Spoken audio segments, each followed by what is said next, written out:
Kabady, another day, another story.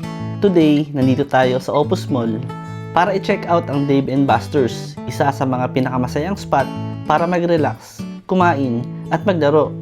Tara, samahan niyo ako. Let's see kung worth it nga ba ang hype. Pagpasok pa lang, grabe yung vibe.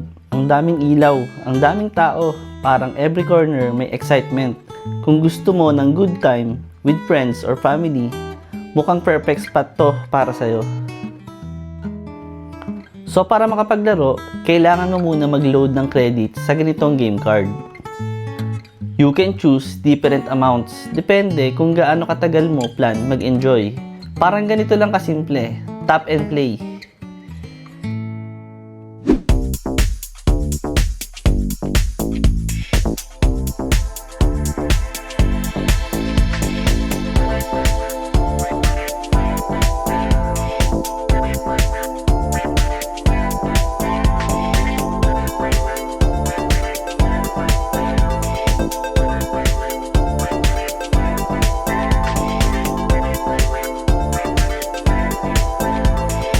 Let's go mga kabady, medyo addicting to ah. Hindi ako papayag na magpatalo dito.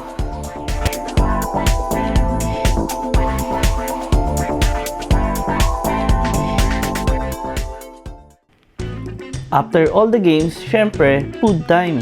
Ito yung isa sa mga highlight ng Dave & Buster's. Hindi lang puro laro, kundi solid din yung menu nila. Try natin itong Buster's Bacon Burger. Grabe ang sarap, pang comfort food talaga habang nag-i-enjoy. At syempre, hindi mawawala ang prices. Maliit lang, pero sulit na sulit ang saya.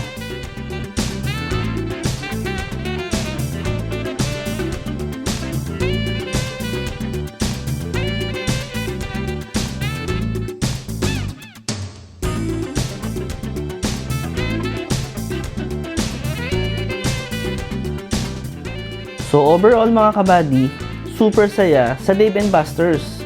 Kung gusto mo ng all-in-one experience, food, drinks, and games, this is definitely a must visit.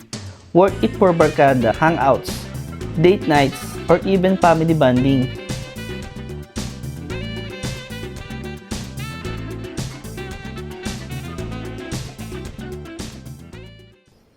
Okay mga kabady, hanggang dito na lang.